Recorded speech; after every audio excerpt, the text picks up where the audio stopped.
Joined by Congressman French Hill. Good morning to you, sir. How are you doing today? Good morning, Kevin. The Trump administration issuing their tax plan, at least a part of it, the surface of it here. If you would, I kind of want you to take your representative hat off, if you would, and let's look at this from a financial background that you have here.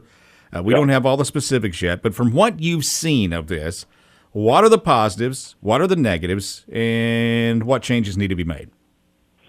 Good question. From an economic policy point of view and a former business person point of view, this is the kind of growth-oriented tax plan that we've needed to see.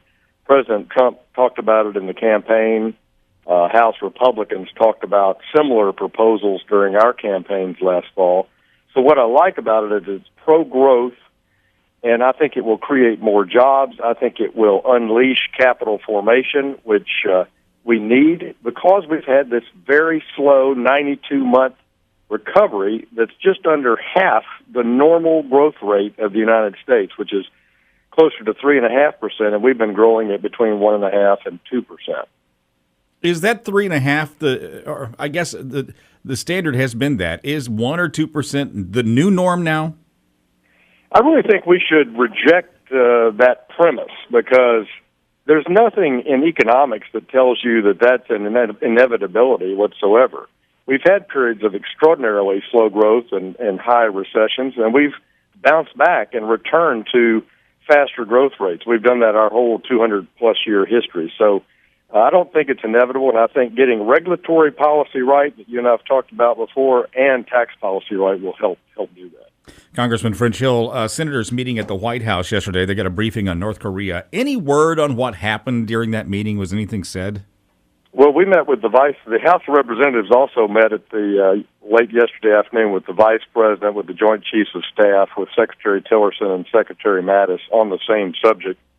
And the report was sobering about the advances in North Korea's militaristic activities.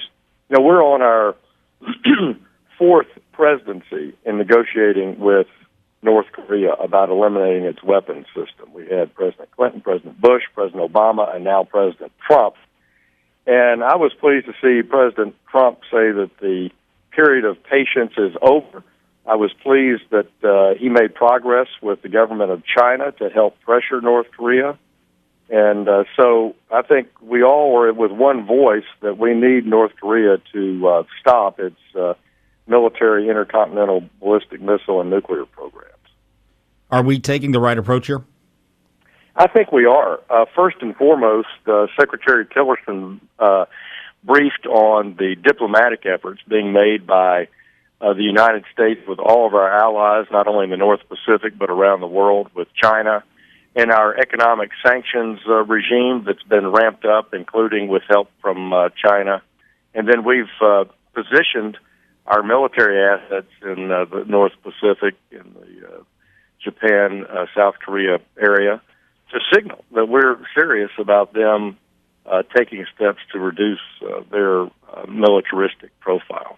Congressman French Hill read a news article yesterday that the VA is now getting power from their solar panels. I know that was a problem for a while there. We ever determine any more about those issues surrounding the VA and the solar panels and why there was such confusion?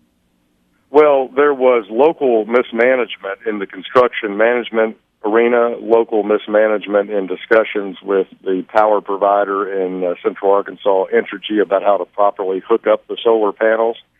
But the biggest challenge was the VA had a contractor that went bankrupt and stuck the federal government with about $80 million of projects around the country, including this project in Little Rock that resulted in a 4-year delay and a several $1 million in cost overrun, not to mention management time wasted in trying to get it right.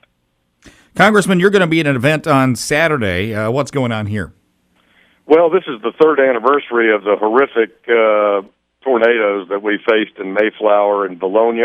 And I've talked to so many people in those cities over the last couple of years about how to better prepare for disasters. And I've admired Mayor Holland and Mayor Firestone's work in recovery. So we're doing a disaster preparedness meeting for local officials, for volunteers at UCA on Saturday morning at 9 a.m., encouraging people interested in how to get their home prepared for disaster, their town, how to be a good volunteer, how to learn to be ready for disaster preparedness.